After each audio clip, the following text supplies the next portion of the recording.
The morning sun is just beginning to caress the horizon, casting a soft, golden glow over Karajani National Park.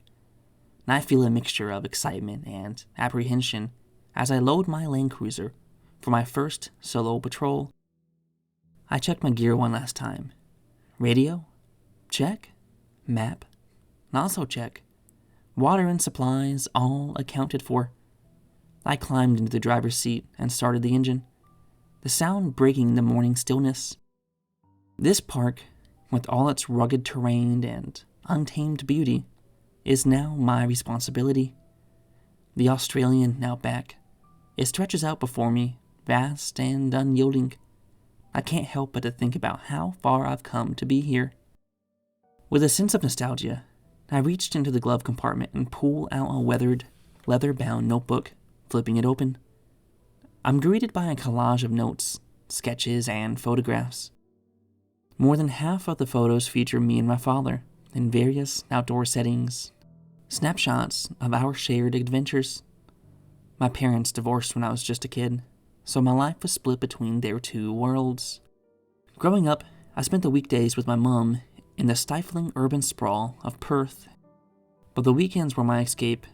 My dad would come to whisk me away to a different reality.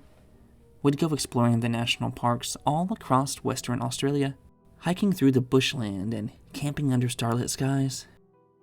The trips were a much-needed escape from the confines of the city and the constant tension between me and my mom's new boyfriend, Mark, a jerk who could never seem to hide his disdain for me.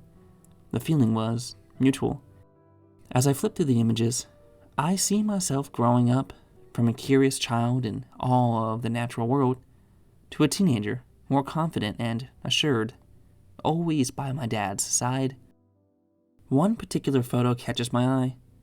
It's of me, about 9 or 10 years old, around the time of the divorce. I'm standing with my dad by a serene lake, our smiles as wide as the horizon behind us. We're proudly holding up a fish we caught together. I gently turn the photo over.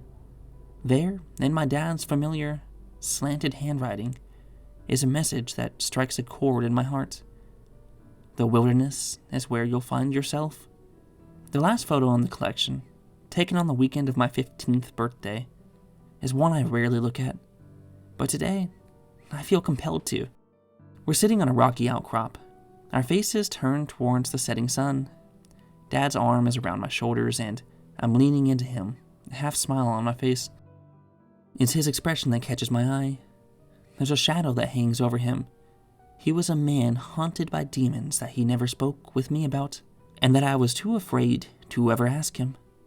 Despite the darkness that seemed to cling to him, my love for him was unwavering. His complexities, in a way, made me love him more.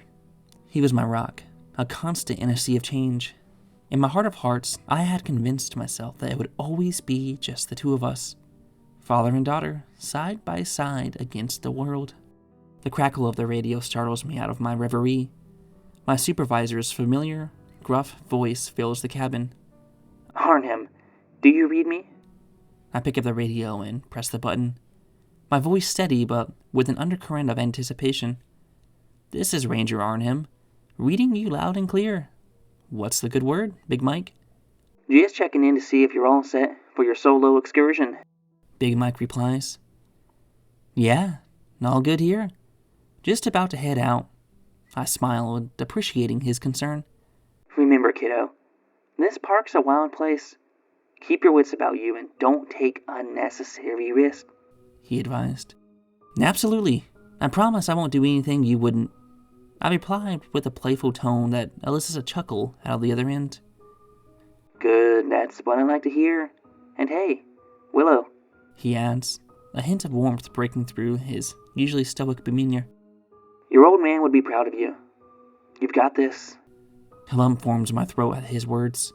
In a lot of ways, becoming a park ranger was my attempt to stay connected with my dad, and the only way I knew how. Thanks, Big Mike. I'll report back by late afternoon. Arnhem out, I say, signing off. As I navigated the rugged tracks winding through the park, the sun climbs higher, casting sharp shadows across the red earth. The land is breathtaking, with gorges slicing through the terrain and ancient rock formations, standing as silent witnesses to time. Several uneventful hours into my patrol, the landscape unfolds into a familiar rhythm. Red earth, towering gorges, and the occasional wildlife. Is a typical day in Karajani, tranquil yet alive with the whispers of nature. However, as I approach the remote area near Wino Gorge, something catches my eye. It's a subtle disturbance, a flicker of movement or a shade out of place. Hard to discern at first, but unmistakably unusual. Wino Gorge, while known for its breathtaking views, is rarely visited, its beauty guarded by the ruggedness of the terrain. It could be anything: a lost hiker, a rare animal sighting, or perhaps just a trick of the light and the shadow. But as a park ranger on this unforgiving expanse, every possibility warrants attention. Curiosity piqued, I decided to take a detour to investigate. The stillness is shattered by the ominous rumble of the shifting earth. My eyes dart upwards, catching sight of a massive boulder breaking free from the cliff above. Time seems to slow as I watch it tumble, gaining momentum, its path unmistakably aimed at my Land Cruiser. My heart pounds in my chest, a primal instinct to survive kicking in. Gripping the steering wheel, I swerved my vehicle with all the might I can muster. The landscape blurs as I make a desperate attempt to evade the impending collision. But the boulder, like a relentless predator, seems to follow my every move. The distance between us rapidly closes. With a final, futile twist of the wheel, I brace for impact. The world erupted into chaos. The deafening crash of metal against stone reverberates through the air. The 4x4 lurches violently, throwing me against my seatbelt as the world outside spins in a dizzying whirl of red dust and shattered glass. The airbags deploy, with a force that feels like a punch to my chest and face, the rapid inflation cushioning the brutal impact. For a moment, everything is white and suffocating, the smell of propellant strong against my nostrils. My ears ring from the loud pop of the airbags and the thunderous crash of the boulder. Pain sears through my body as the vehicle comes to a jarring halt, tossed aside like a toy in the wake of the boulder's destructive path. I struggle to catch my breath, the air thick with dust and the acrid scent of burning rubber. I groan, a deep-seated pain throbbing in my head. My hand instinctively goes to my forehead, feeling the wetness of blood seeping through my fingers. Bloody hell, I mutter under my breath, the words barely audible over the ringing in my ears. I try to orient myself amidst the wreckage. The vehicle is crumpled, its frame twisted in an unnatural contortion. My head throbs and my vision swims, but the urgency of the situation propels me forward. I quickly check myself for injuries. Apart from the throbbing pain in my head and a few bruises, I seemed okay, surprisingly enough. The car, however, is another story. It was totaled, a twisted mass of metal and shattered glass, with smoke billowing from the hood. I fumble for the radio, my hands shaking.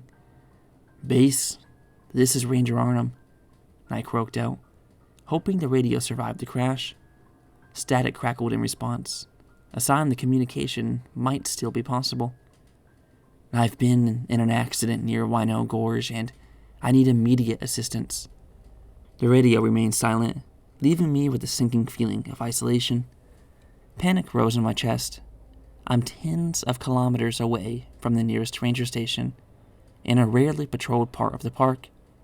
My water supply is limited, and with the harsh sun climbing higher, the heat becomes suffocating.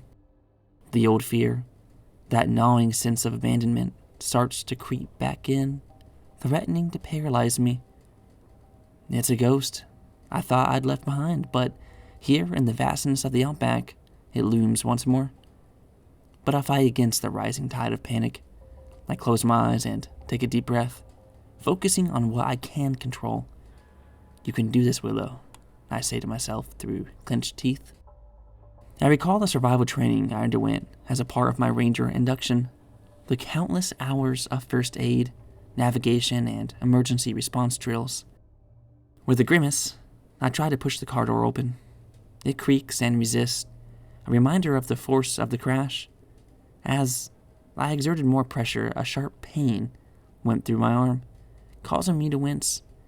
Carefully, I assess my wrist. It's swollen and tender. I suspect it's sprained and maybe even fractured. I awkwardly maneuver out of the driver's seat, grabbing the first aid kit as I do. Sitting on the ground, I leaned against the vehicle, trying to steady my breathing. I give myself a more thorough examination, checking for injuries I might have missed in the initial shock. The throbbing in my head is intense, and I feel a warm trickle of blood down my temple. Maybe a concussion. There's a deep cut on my leg from the collision. It's bleeding, but not profusely. I clean the wound as best as I can with the limited supplies in the kit, and bandaged my wounds tightly. The pain in my wrist was persistent, but I managed to wrap it in a makeshift splint. And as I sit there, gathering my thoughts, I remember passing by a waterfall a few kilometers away. The thought of its shade and fresh water gives me a sliver of hope in this dire situation. I need to get there if I want to increase my chances of survival. Gathering my wits, I turn my attention to the GPS mounted on the dashboard, hoping for a glimmer of guidance.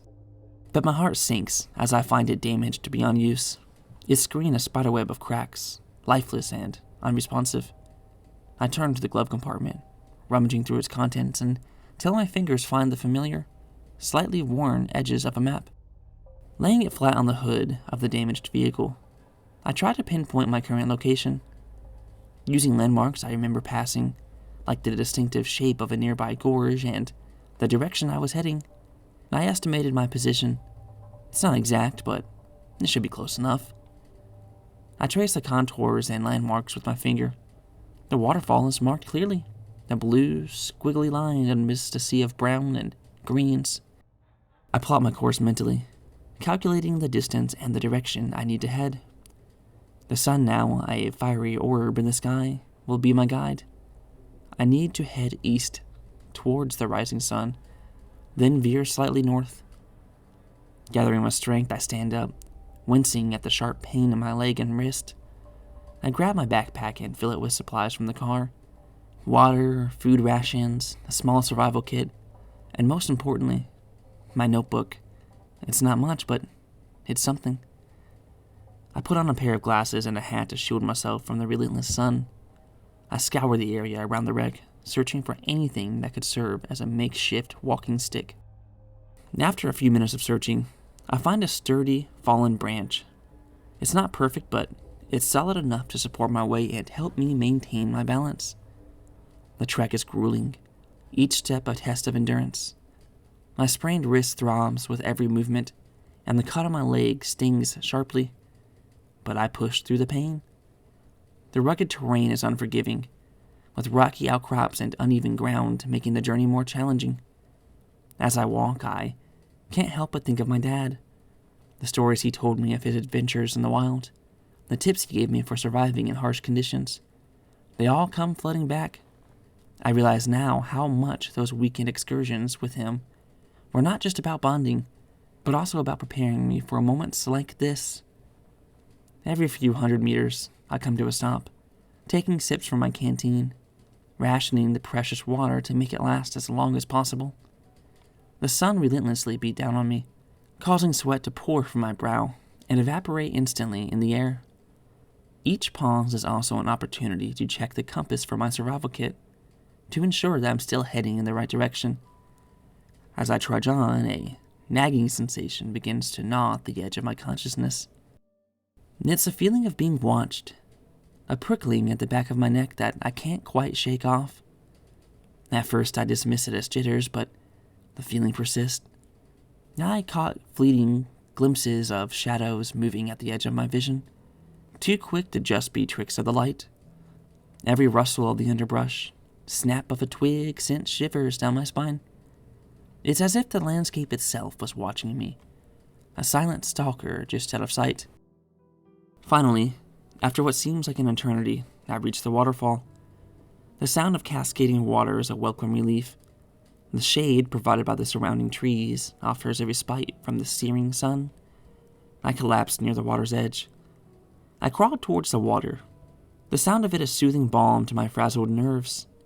I carefully unscrew the cap of my canteen and dip it into the clear, cool water, filling it to the brim. The water is pristine, a lifeline in the unforgiving environment. I take a cautious sip, letting the liquid refresh my parched throat. The heat is relentless, and my body aches for relief. With a deep breath, I began to strip off my dusty, sweat-soaked clothes. Each movement is a challenge with my injuries, but the thought of the cool water on my skin spurred me on. I leave my clothes in a neat pile on the rocks and step gingerly into the water. The shock of the coolness is immediate, sending shivers through my overheated body. I wade deeper, submerging myself up to my shoulders. The water soothes my aching muscles and the sting of my injuries. I immerse my head, letting the water flow over me, washing away the dust and fear that clung to me since the crash. Floating there, I close my eyes and let the water cradle me, a temporary escape from the pressing reality of my situation. But there's no time to linger. I have to be practical, to think about survival. I emerged from the water and dressed. I redo my bandaging, making sure they're secure. While I sit there, drying off in the sun, I start to formulate a plan. I know they'll send out a search party once I don't report back, but with the vastness of the park, it could be a while before they find me. I need to make myself as visible as possible. As the sun begins its descent, painting the sky in hues of orange and pink, I find a suitable spot near the waterfall to set up a temporary camp. I clear the ground of debris and lay down a layer of leaves and branches to sit on. Gathering stones, I created a small circle for a fire, ensuring it was far enough from the trees to prevent any risk of wildfire. The process of starting a fire is arduous, especially with my injured wrist, but I persevere. Using a lighter from my survival kit, I finally managed to spark a flame. I feed the fire with small twigs and branches, watching as the flames grew stronger. As the temperature dropped rapidly, I wrapped myself in a thermal blanket, huddling close to the fire's comforting glow. Underneath the star-studded sky, I can't help but feel a sense of vulnerability. The vastness of the wilderness and the isolation it brings are both awe-inspiring and terrifying. Yet the fire serves as a beacon of hope, a signal to any rescue aircraft that may be scouring the park for me. As night falls, the sounds of the Outback become more pronounced. The distant calls of nocturnal animals, the rustling of leaves in the gentle breeze, and the continuous murmur of the waterfall create a symphony of wilderness. I take out my notebook and pen from my backpack to start to write. I jot down my location, the details of the accident, and my current situation. I note the direction that I walked from the crash and any landmarks I passed, and cross-reference them on my map. After a while, I set aside the notebook and focused on staying warm and alert. I periodically add wood to the fire, ensuring it keeps burning throughout the night. I wrap myself in my thoughts, the crackling of the fire a soothing backdrop, when suddenly, a rustling sound cut through the silence. It's coming from the dense brush just beyond the firelight's reach. I tense up, every muscle in my body on high alert. You've no doubt seen all those memes about how Australian wildlife is out to murder you. While mostly grossly exaggerated, there's always a kernel of truth in them. The Outback is home to some of the most unique and, yes, potentially dangerous creatures in the world. My mind races through the possibilities. Could it be a snake? A dingo, perhaps? Or something larger? The rustling grew louder, more insistent. Then, out of the darkness, a figure emerged. For a moment, my heart leaps into my throat, but it's not a predator. It's a joey, a young kangaroo, a male by the looks of it. His eyes wide with curiosity as he cautiously approaches the firelight. He's far too small to have caused the earlier disturbance in the brush, though. "Hey there, mate," I murmur, trying to keep my voice steady despite the unease turning in my gut. "You all right? I'm not going to hurt you. Where's your mom?" The kangaroo cocks his head slightly, as if considering my words, then takes a tentative step closer. In that moment, there's a sense of connection, a fleeting bond formed in the wilderness. But the serenity shatters in an instant. The ground beneath me starts trembling. sending ripples through the water. A subtle vibration at first that quickly escalates into a violent shudder. The Joey, sensing the danger before I fully grasp it, bolts into the darkness, his powerful legs carrying him swiftly away. For a moment, I'm frozen, my mind struggling to make sense of the sudden shift in the peaceful night. "Wait!" I called out instinctively, though I know the kangaroo is far beyond hearing me. Pushing aside my blanket, I scrambled to my feet, my pain momentarily forgotten in the adrenaline rush. I grabbed my torch and I stumbled forward, trying to follow the kangaroo, driven by an inexplicable urge to not be alone in this unsettling moment. Suddenly, the earth in front of me ruptures with violence that knocks me off my feet. I scramble backwards, my heart pounding in my chest.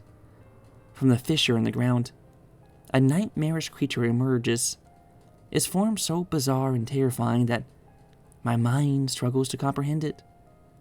The skin is a grotesque tapestry of oozing, putrid green, brown, and gray, resembling a patchwork of rot and decay. Slimy tendrils hang from its grotesque, bloated body, swaying with a perverse rhythm. The eyes, glowing a malevolent red, are sunken into its face, framed by sickly, translucent membranes that blink horizontally, like the pupils of a snake. Frozen in terror, I can only stare as the creature opens its gaping maw, revealing rows of sharp, jagged teeth. The low, guttural growl emanates from its throat, vibrating through the air and draining the blood from my face. Instinct kicks in, and I know I have to move. I stumble backwards, my injured leg protesting with sharp jabs of pain. The creature lunged forward, its movement surprisingly swift for its size. I dodged to the side, barely avoiding its snapping jaws. I scramble back to the fire, my breath ragged with fear and exertion. The creature is relentless, its every movement filled with predatory purpose. In a desperate bid for defense, I grabbed a flaming branch from the fire, embers scattering in a shower of sparks. With every ounce of strength I have, I swing the branch at the monster. The flames lick at its grotesque skin, and it recoils with a hideous screech that pierces the night air. The smell of burning flesh and singed hair fills my nostrils, a nauseating reminder of the surreal danger that I'm facing. I don't stop to think. I swing the branch again and again, each strike a desperate plea for survival. The monster, though visibly in pain by the flames, is undeterred. It snarls and lunges at me with renewed ferocity, its claws swiping through the air, inches from my face. I retreat, circling the fire, using it as a barrier between myself and the nightmarish foe. I grab my bag, pivot on my heel, and sprint towards the waterfall, the only refuge I can think of. The creature follows, its guttural roar echoing off the rocky walls. My heart pounds in my ear, drowning out all the sounds except for the monster's. Drowning out all other sounds except for the monster's relentless pursuit. I don't dare look back, focusing only on the path ahead. Reaching the waterfall, I scan the area frantically, for any crevice or overhang to hide in. The mist from the fall is thick, shrouding the area in a damp, eerie veil. I can hear the creature's heavy footfalls drawing nearer, the sound growing louder with each passing second. My heart hammers against my ribcage, threatening to burst. In a split-second decision, I dart towards a small overhang near the base of the waterfall. It's a gamble, but the only chance that I have. The ground is slippery, treacherous, and I struggle to maintain my balance as I move. Just as I reach the overhang, a terrifying realization hits me. It's a dead end. The rocky wall looms high, offering no escape. I feel utterly cornered and trapped. The creature's growls are now just meters away, its menacing presence looming over me. Panic grips me, the fear so intense it's almost paralyzing. My mind races through every possible scenario, but none offer a way out. I brace myself, ready to face the creature, when suddenly, a pair of strong, calloused hands grabs me from behind, covering my mouth. My initial impulse is to struggle, to fight against this new threat, but the hands are insistent, pulling me towards the cascading waterfall. I plunge into the veil of water, a cold, blinding torrent that disorients me further. Is this another threat, or and an unexpected ally.